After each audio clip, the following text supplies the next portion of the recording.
Hey everyone, what is going on? What is going on? My name is Curtis Brooks. I am a men's life coach. I help men communicate their way to healthy relationships.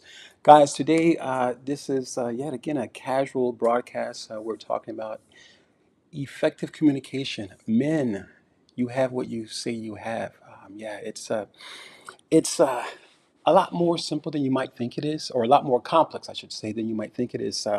I think communication for me is looking at something that where it's a lot more involved than we might think. It's easy to communicate, absolutely, but to communicate effectively is yet another thing. And I think that we all are communicating on some level, especially with men. We're all communicating on some level, but to communicate effectively, what exactly does that mean? Well, the word effective is just really to essentially to choose the best word that fits your situation and be able to convey that message. So to communicate effectively, again, to choose the proper word that speaks to your occurrence, your occurrence, or your offense or defense, or whatever you might need to share when you are communicating with someone. So that is, in a nutshell, what effective communication is.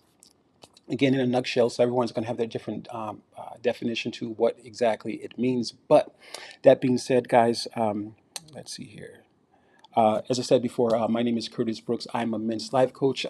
We are here to talk to men in suits and men in sweatsuits. I just thought about that earlier too, so I wanted to say that. So it's absolutely going to be this conversation absolutely going to be available to men in suits and also men who are in sweatsuits. And basically, that is just from all walks of life, all backgrounds, regardless of where you come from. So again, we're talking about men, you have what you say you have, and that is from uh, uh, a communication, effective communication space. And one of the biggest, I'll be looking back and forth here for my notes here, but what is one of the biggest, I guess, the biggest pressure that we receive in regards to communication? And I would say, or at least in my notes and just kind of the research, would be societal views about us as men as we're communicating or their lack thereof. And I think that we've all grown up on some aspects or another in relationship to how we communicate.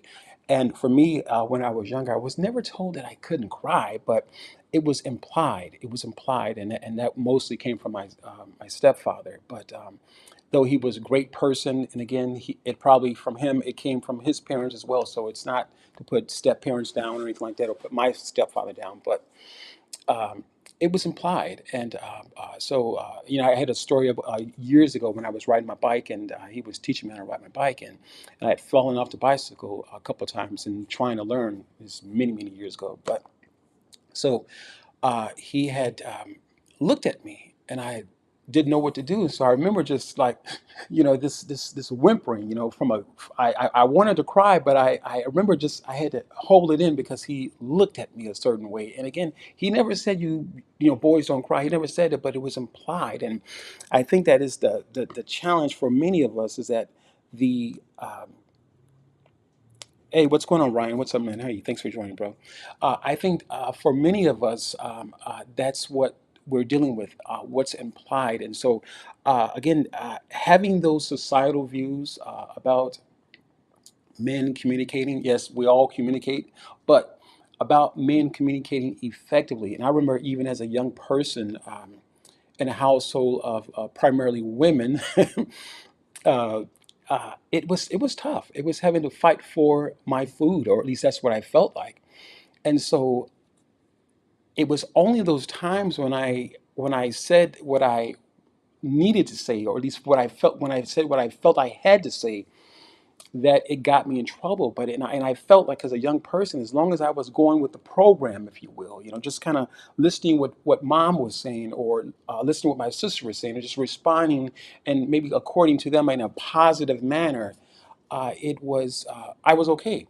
But the moment that I responded in a way where I didn't agree with them, it then became to be a challenge, it seemed like. And so, and I think, again, for me, it was one of those things where uh, it had me draw back, if you will. It had me draw back. And it would be years later, that I would learn how to communicate. A quick story about my situation, and again, just like many men, and just having issues or challenges with communicating effectively. And again, we all can communicate on some level. We've all learned how to communicate, but how many of us are actually learning to say what we mean and mean what we say? That's a hard thing to do, and that's not always easy, because feelings get in the way. How we perceive ourselves and how we perceive others. To tell your sister, your brother, your wife, your significant other something that they may not like, but yet it's something they may need to know. It's a hard space to be in. So it's no wonder why a lot of us as men, we end up shrinking back and not saying what we needed to say. And I think conversely, and it ends up affecting us emotionally. And obviously, we all have emotions, including men. Yes, men have emotions. But the challenge is with men, a lot of times, with our emotions, because we oftentimes don't talk about how we feel when we are in a situation where we're provoked through a argument, or an argument, a disagreement, or a really contentious argument, perhaps even fighting and things of that nature, maybe even with another man. But the challenges with men is that when we have not opted in to learn about who we are as men, or not so much as men, but learn about our emotions. And yet with women, it's a space where they have a tendency to speak from. And there's absolutely nothing wrong with that. But it is a space where they have a tendency to speak from. And because they have a tendency to speak from that space, they have the ability to be well versed in that space. And again, being able to deal with their emotions, not in all cases, but being able to deal with their emotions for the most part. And for men, because we are more apt to be, take a drink of water here. For men, because we are more apt to be speaking from a space of logic, and we often don't deal with those emotions, it does not mean they don't deal with us. And I think that's one of the biggest challenges for men. Our emotions, rather than us deal with our emotions end up dealing with us. And it ends up putting us in a bad place.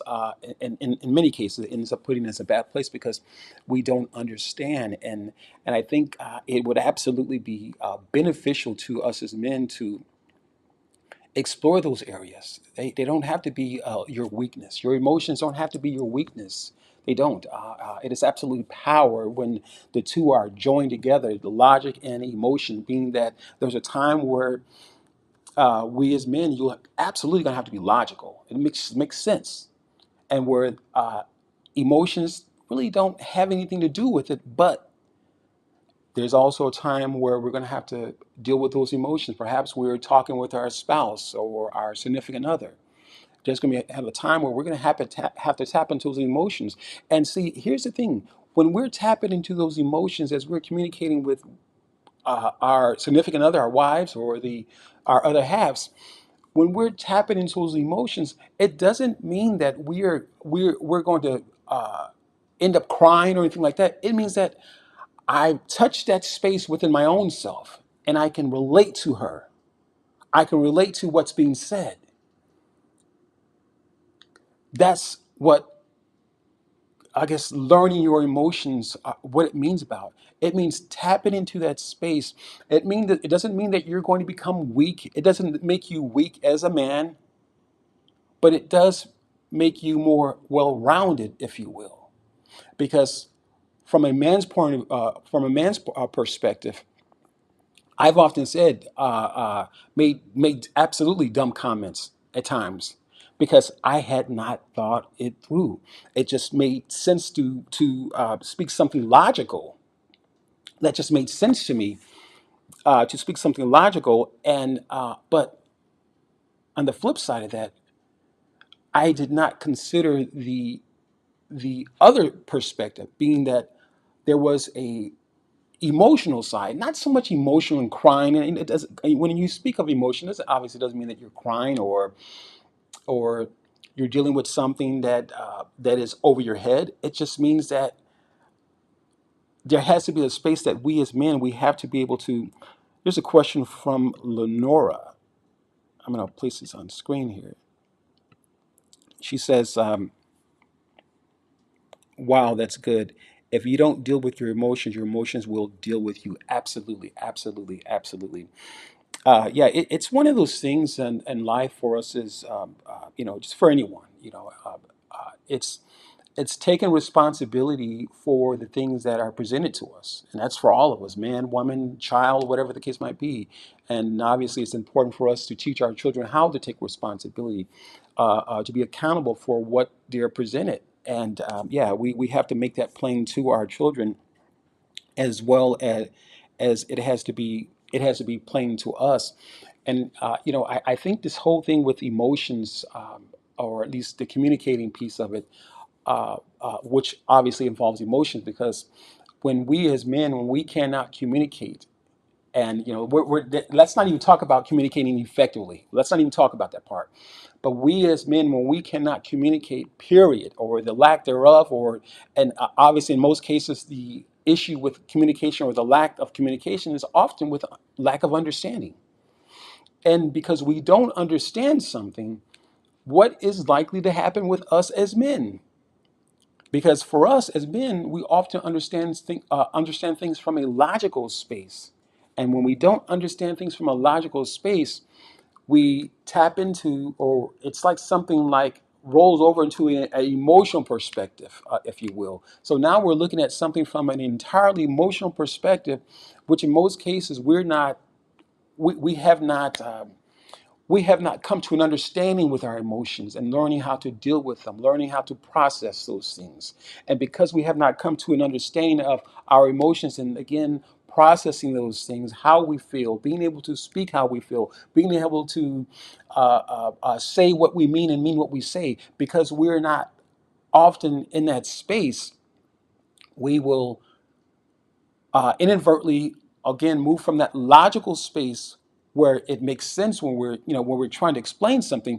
We can absolutely move into that space of emotions where we're just absolutely erratic all over the place because we don't understand logically. So again, society and societal views are our biggest challenges, and it's not just what's out there, outside of our four walls of our household as children, but it's what's made its way into our own, within the four walls, if you will. It's what those things that are have crept into our house, if you will, our home, if you will, and we've taken on these societal views. And it's interesting enough because I want to talk about something that's really going to take us a little deeper, and it's hard for me to kind of stay away from it, but I want to talk about diving further into effective communication. I just want to talk about words themselves. And the one thing I found in my study in effective communication is that words themselves, they are constructs, if you will. And I'm going to say a construct is a framing, if you will. And here's actually, matter of fact, here's a definition of the word construct. This is what I looked up here. It says to put together substances or part, especially systematically, in order to make or build a bridge. That's one definition. And the second definition is to compose or frame mentally an argument or a sentence. Interesting. So with this word construct, it is to build something. The last definition I read to you was mentally. So when you're building something mentally, you are building something, again, speaking a sentence, sharing a sentence, or having a discussion with someone. So there's a framework, so to speak. But the challenge is that we can't see this framework. And the reason why we can't see this framework, because the words themselves, they are a construction of some sort. The words themselves that we speak, things that I'm sharing with you now, they are a construct. And there's a wording out there is called a social construct. It speaks to, and we're still talking about effective communication. It speaks to things such as money, racism, or other things that have been created by people. We can't see these things, but they exist. Not too long ago, while I was speaking with my son, I said, Curtis, can you touch the word happy? He's like, Dad, what do you mean touch the word happy? And he knows how I am. But so he says, Curtis, he says, Dad, what do you mean touch the word happy? So, and what I said to him, I said, well, you can't touch words. You can only express them. That's all we can do. We can express them. Words themselves are an expression.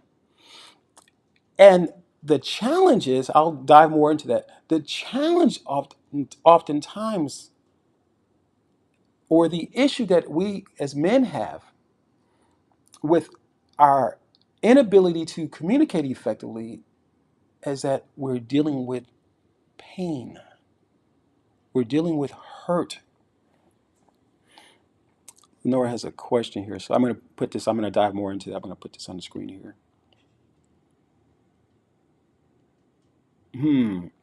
Are emotions and dealing with them a big factor for avoiding communication? Absolutely, absolutely, absolutely.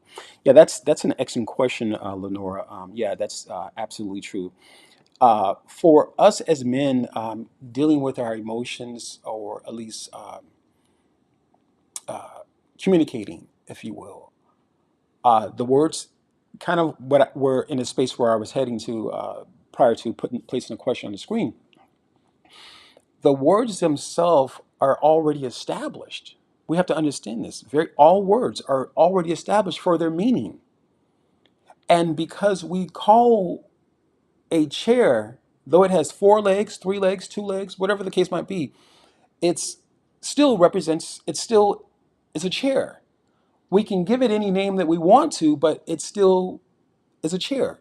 And so with words themselves, they're already established. And because they're established, going back to Lenore's question, in regards to men communicating and dealing with their emotions, that I'm going to put this back on the screen here, make sure I say it correctly. Are emotions and dealing with them a big factor for men avoiding communication? Absolutely. So just as I was about to say, is that when men are dealing with the communication piece, the emotions come with that. And so the lack of communication absolutely is tied into the emotions. You're not going to, and here, let me clarify this. There are some people, some men who are without emotions. I'm not saying they don't have emotions. They don't show, excuse me, they don't show their emotions. It doesn't mean they don't have them, because there could be various reasons why a lot of these men are turning these emotions off, or at least making a decision to not be in tune with their emotions. So there's absolutely various reasons. But by and large, when men, as Lenore has just stated, or the question she placed or asked, is that when men are dealing with having issues with communication, they're absolutely having issues with their emotions. And you can't communicate effectively and not have the emotions. The emotions come with it. And we once we get accustomed to dealing with, as men, once we get accustomed to dealing with our emotions, you can speak your heart. You can share what's on your mind. And I kind of want to get back to what I was going with that earlier in regards to how words are constructs. And when we speak words, because words themselves are already established, And they're going to, by design, the very words that we speak, whether it be in a meeting or the very thoughts that are going through our head, the conversations that we're building up in here through fear, through a victorious moment or occasion or something of a promotion, whatever the case might be. The dialogue in here, even in here, whether it's spoken or not, it builds up a construct. It builds up a framework, if you will. It reminds me of a elephant, or I think we call it a Dumbo elephant, a baby elephant. I think that's what they call them, a Dumbo. And where they tie the elephant to the to this huge chain, and at some point, as the elephant grows, he stops trying. He stops trying to break that chain anymore, and then so it becomes a small rope that this elephant is able to, or that it becomes a small rope that's able to hold this elephant. And it's like, wow, this elephant is absolutely massive and it can destroy probably all kinds of different things. But because of the framework, essentially, that was established from the beginning, as in this Dumbo elephant, because of the framework that was already established, the elephant does not try anymore. As a large elephant, it stops trying to get away. Now, put that in terms of where we can understand it as men, as human beings, where we can understand it. When we are dealing with pain, hurt, trauma, whatever the case may be, how the very experience, the experience in itself, are comprised of words. They're comprised of words, and the words themselves create a framework which we, in most cases, much like the Dumbo elephant, become tied to, become connected to. And it becomes very difficult for us to escape the chains of that trauma, the chains of that hurt, and whatever perspective or whatever level that hurt may have come. It becomes very difficult for us as men, people, women, children to escape the chains of our past because they were comprised of these actions or activities or good and bad or whatever the case might be. They were comprised of this trauma, these situations, these bad experiences that we are now tethered to, not any different from the jumbo elephant or the Dumbo elephant, I should say, who's small, the small elephant tied to this huge chain. At some point, the elephant now perhaps an adult elephant. He doesn't try anymore. And I believe in the term that's often used in the space of psychology is arrested development, and that essentially is that oftentimes used in, or it takes place when a individual has experienced a traumatic situation, perhaps at the age of 12 or wherever that age was that they experienced that traumatic event. They will uh, their growth mentally will be stuck there or it become stagnated for that time and period, and so they almost become locked off or blocked off or almost access has been not given to them or denied access because of their trauma of their experiences, unable to unable to unable to find their way out of this frame that because of the trauma, the experiences that they've had, unable to find their way out of this somewhat of a maze, you could say. You could say it's like a maze, and so they're unable to find their way out of this, and it takes work. And so, can you imagine for us as men when we're trying to communicate, be a leader, as a leader, as a father, as an employee? as a manager, as a supervisor, whether you're in suits or sweatsuits, it doesn't matter. When we as men have the undealt trauma or the undealt healing that needs to take place, it's a matter of finding the effective communication. It's a matter of finding the right words to unlock the door. Because one thing about communication, effective communication, I should say, words themselves have the power to tear down, and most of us have perhaps been there. Maybe said the wrong thing to our mate, to our child, said something we shouldn't have said. So words have the ability to tear down. They also have the ability to lift up, to encourage, to exalt. Words have the power. So if words themselves have that power, they only have that power because they are absolutely effective. So whatever we're going through as men, we've got to be able to find the right word for what we're dealing with and give ourselves permission to unlock the door.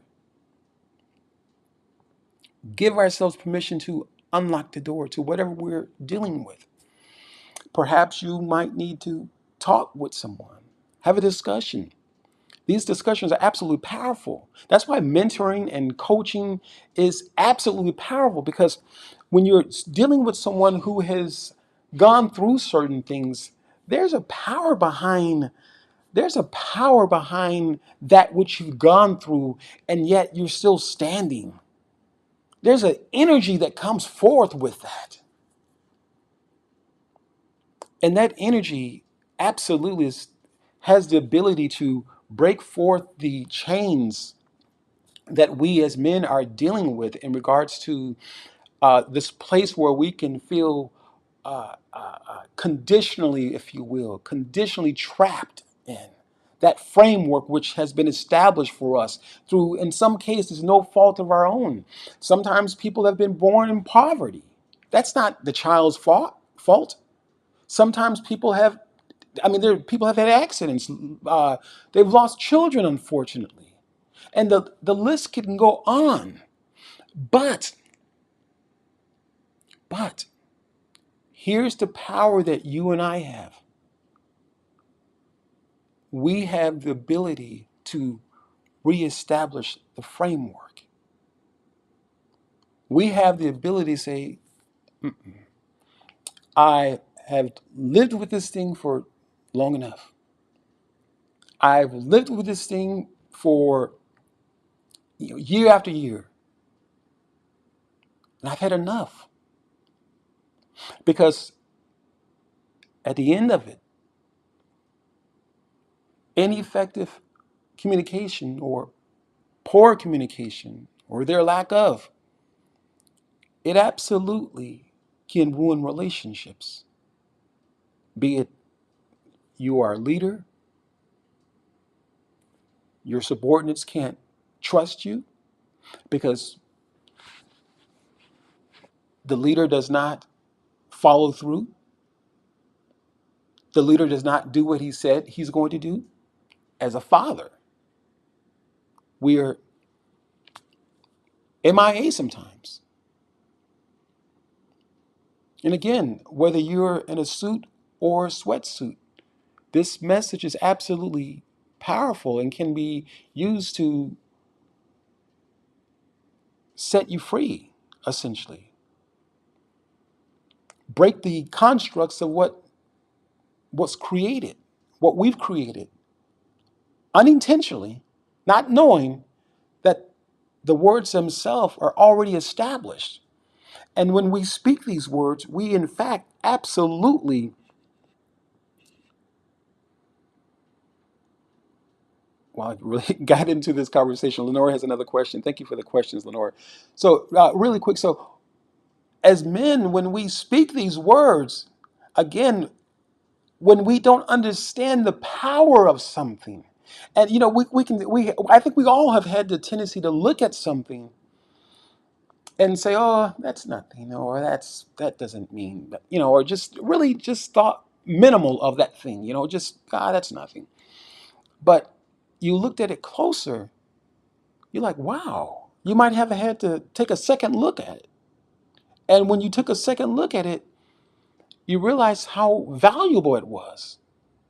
And it's the same thing with effective communication. It's the same thing with effective communication. We can absolutely realize how valuable the communication is, because when we decide to find the right words for what we're dealing with, I'm going to read this question here Lenore has. Thank you again for the questions, Lenore.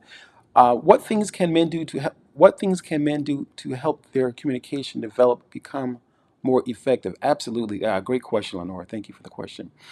Yeah, that's a great question. I think the thing for men to do is to uh, not as simple as it may have been once shared with us. Excuse me. I think the thing for men to do is to really just, really just, sorry about that. I think the thing for men to do is to just fess up and say, you don't know. You don't know. And I know the implications. I think I know the implications with that. It could absolutely make us feel weak, but you're not weak. You're not weak. The challenge is that you can't learn something. You can't come into a space of effective communication until you decide that I've had enough of failed relationships. I've been there, guys. I've had relationships where at some point, it just felt like I was just there. Not one of them, not two of them, but several of them. It felt like I was just there. And I think sometimes for men, the lack of our effective communication is absolutely tied to our healing, guys. And I know this is kind of, I guess, a buzzword, heal, heal. Everybody needs to heal. But it's the truth, guys. It's the truth.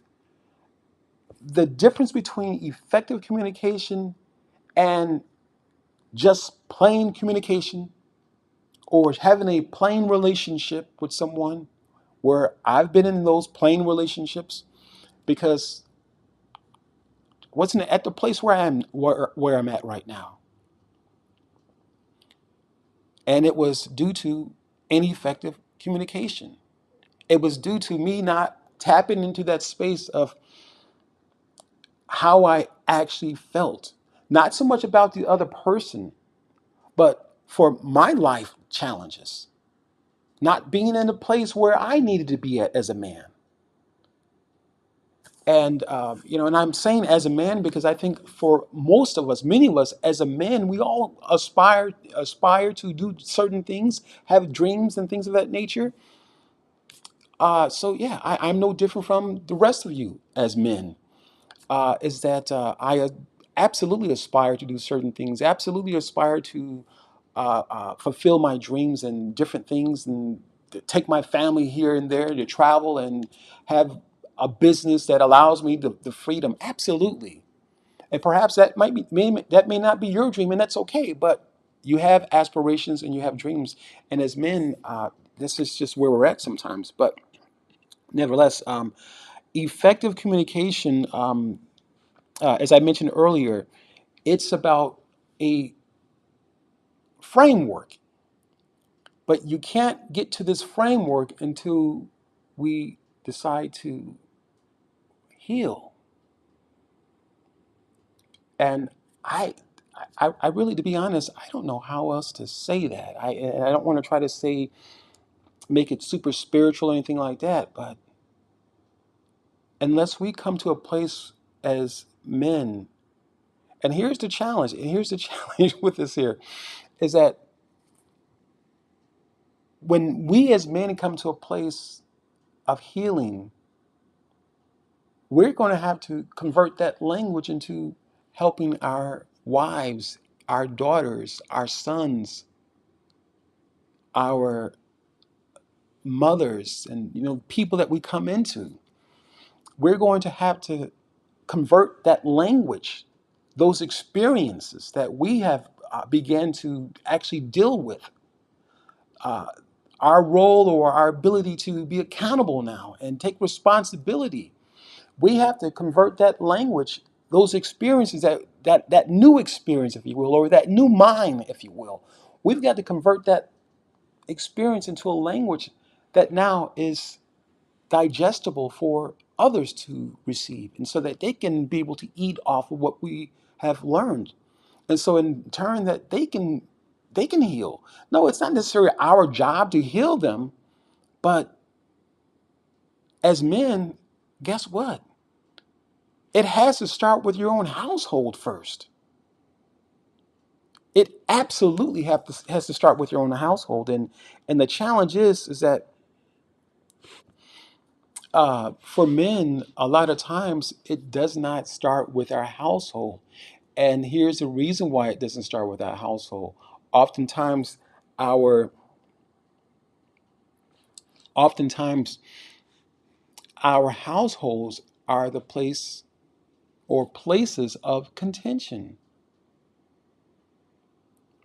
Oftentimes, I'll say it again, oftentimes for men and women alike, but obviously we're talking about men, the home or our houses, our place of growing up, or again, whether we grew up with both parents or one parent, whatever the situation is, our lack of being grounded, being rooted, if you will, so to speak,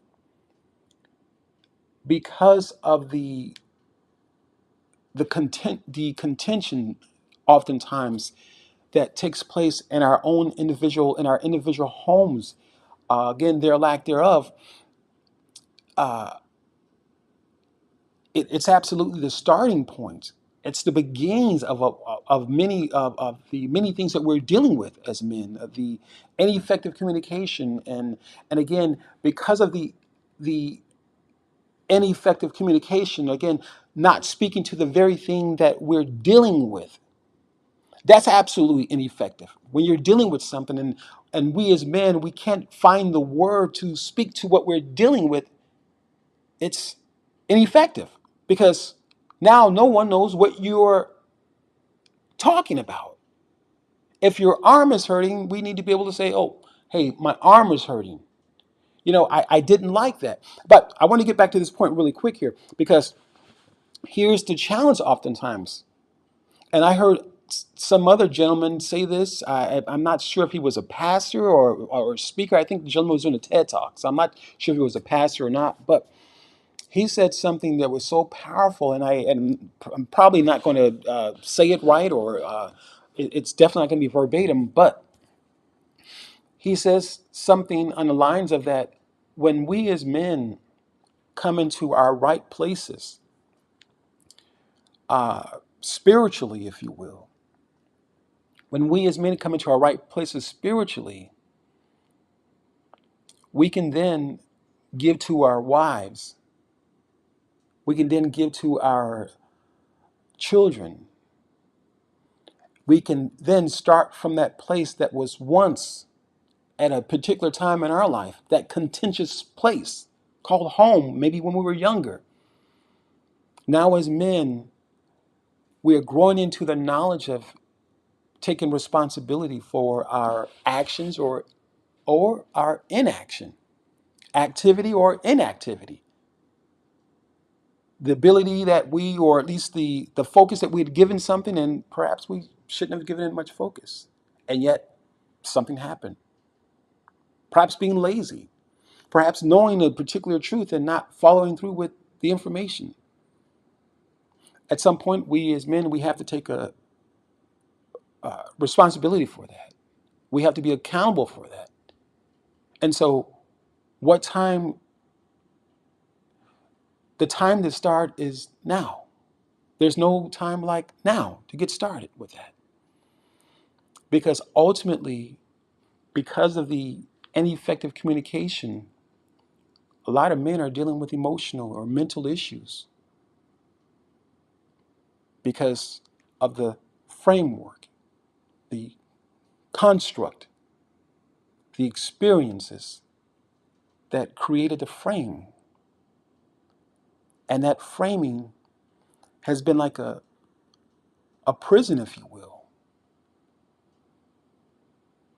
It has been no different from the Dumbo elephant tied to the huge chain. And at some point, he stopped trying. He stopped trying to get away. So it is absolutely important for us as men to, uh, it's absolutely important for us as men to uh, get a hold of ourselves in that space. It's absolutely important for us as men to decide to say, hey, you know what? I'm going to take this journey, because the challenge is that you'll take it today, or you'll take it 6 months from now, 10 years from now. And by then, I mean, there's a whole lot of time between that. So the opportunity is now. And so lastly, before we wrap it up here, we got 41, or excuse me, we got about 20 minutes left. If you have any more questions, Lenore, again, thank you for the questions that you've been asking. I really, really appreciate those questions, and it absolutely gives me something else to talk about for sure. But in any event, I want to leave you with, how we can manage the stress that comes with our ineffective communication, and also understand that in our effective communication, it's absolutely going to be a stress reliever, but even with effective communication, it's going to cause stress as well, because now the other person has to hear your truth. They may or may not like it, but now they have to hear your truth. They have to hear how you feel about something. And men, until we get into how we feel, it does not make you, I guess the word is a simp, or that's the word I'm hearing nowadays. It does not make you a simp. It does not make you less than me or less than any other man. But you need these emotions. You need to get a handle on them, because if you don't get a handle on them, as I stated earlier, they will handle you. They will handle you. The emotions are a sign that there's something wrong. And it doesn't mean that something's so wrong. It just means that there could be an absolutely issue that you need to deal with. Perhaps it's saying, I'm sorry to your mother, your sister, your brother, to your wife, or your significant other. Perhaps it's forgiving yourself. Again, all of these things are burdens. They're burdens. And because they are burdens, it prevents us from coming with the full power of what we're speaking. It's like punching a punching bag or something, perhaps. If you punch it with your bare hands, you're going to absolutely feel the full effect of that. Your knuckles might get a little red or get tender, but you're going to feel the full effect of that. But once you put some weight behind it, perhaps a glove or something like that, a boxing glove, with the weight of the boxing glove and plus the the power behind that which you are speaking, you're going to make a greater impact. But you can't make an impact when we are dealing with the burden of ineffective communication. We are absolutely rendered ineffective with the burden. So how do we deal with the stress of ineffective communication? We make a decision to say, hey, this is what I'm dealing with.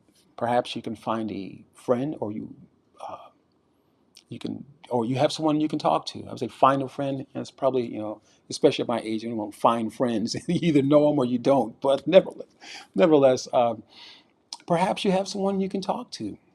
And these are ways that we can manage that stress that comes with um, any effective communication, and we can talk to that person. Perhaps you can hire a coach.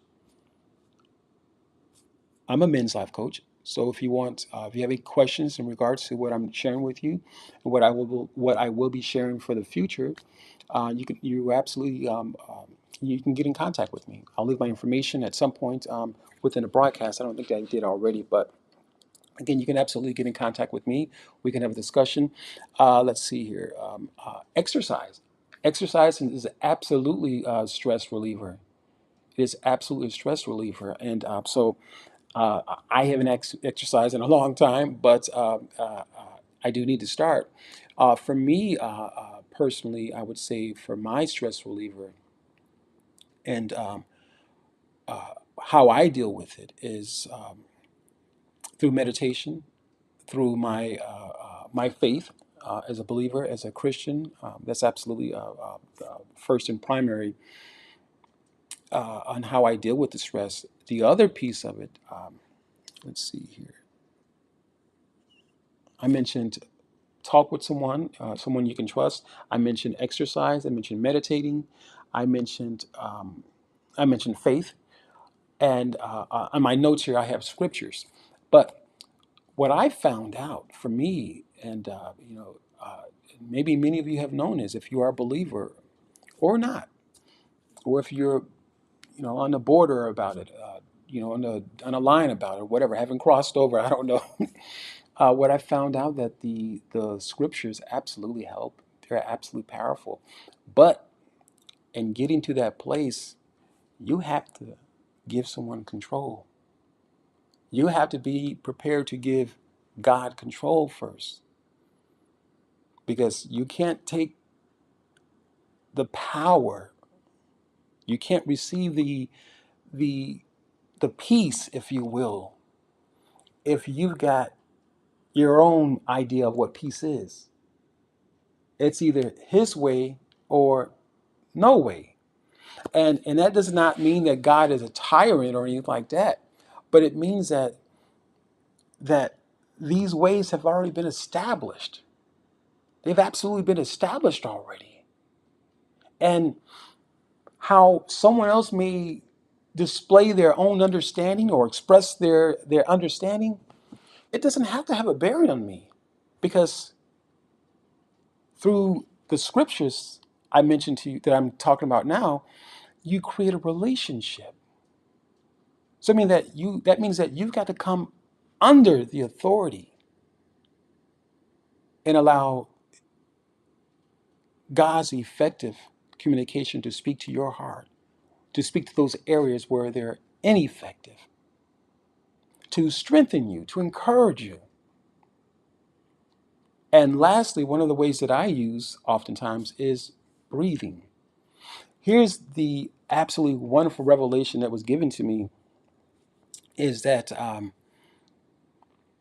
when we are breathing properly, we're breathing from the diaphragm. And unfortunately, many times people aren't breathing in that capacity. Their breathing is very shallow. So, what I've learned is that as thoughts will come and go for all of us, good, bad thoughts, indifferent, whatever the case might be, when we can practice our breathing deeply and exhaling, perhaps we may not always get an opportunity to do this, but you can learn how to do this. And so here's what I've learned, that thoughts and breathing properly cannot share the same space. When we're breathing properly, our thoughts cannot share the same space. The thoughts will either take over, and then once the thoughts take over, they have a tendency to make us breathe from a shallow space. But when we're breathing properly, the thoughts the power of breathing and understanding, it absolutely has the ability to dissipate those thoughts. So, guys, let me see if I have any more questions. I know I've talked quite a bit, but that being said, I hope this broadcast has made a lot of sense to you. I hope that you will perhaps share this broadcast with another man. If you are a wife, you are a girlfriend or a significant other, share it with your spouse, your boyfriend, your significant other. Share it with them. Let them know that I was on. Again, my name is Curtis Brooks. I'm a men's life coach. I help men communicate their way to healthy relationships. So we've been talking about effective communication. Men, you have what you say you have. But the only way that you can achieve that is that you must deal with the very burdens that we as men, as people, have a tendency to hold on to. Again, those burdens coming from the trauma, the experience, the experience that we've dealt with in life, and obviously mostly negative, but yet they become the framework that has been established through, in most cases, no fault of our own. And because we have created this framework, this construct that I have been speaking about earlier, because we've created this construct, it becomes now something we've established, and it can be very difficult to break out of that. But there's hope. And the hope is that you will connect with someone, such as myself as a coach, as a men's life coach, or you'll connect with someone who you can trust, and family member, good friend of yours, longtime friend perhaps. As it mentioned, exercise, meditate, breathing, scriptures, dive more, get more involved with your faith. So those are just, again, a few ways in how we can deal with the stress that comes with an effective communication. There's absolutely a stress that comes with it, and that's how we can deal with it. So although the tools that I've just shared with you, they're absolutely important, at some point we're going to have to deal with that. These tools can be absolutely medicine, if you will, or taking a pill or something like that. But at some point, even the tools may feel like they're not working, because the real issue is pressure for us. And no matter how much you meditate, you can't make it go away unless you're ready to deal with it. We want to go beyond just trying to manage the pain, or mask it with meditating, or even mask it with scriptures, or mask it with uh, uh, uh, exercise, or mask it with always having to talk with someone and share the same story over and over and over. We've got to get past that place where we're just masking the again the inability for us to take accountability, and that's what it comes down to, guys. So yeah, I'm pretty much a straight shooter, guys. That's just how I'm kind of wired that way. But nevertheless, once more, my name is Curtis Brooks. I'm a men's life coach. I help men communicate their way to healthy relationships. Guys, this has been a wonderful opportunity to come before you and talk about men. You have what you say you have. So until next time, guys, we will chat with you later. Ciao for now. Bye bye.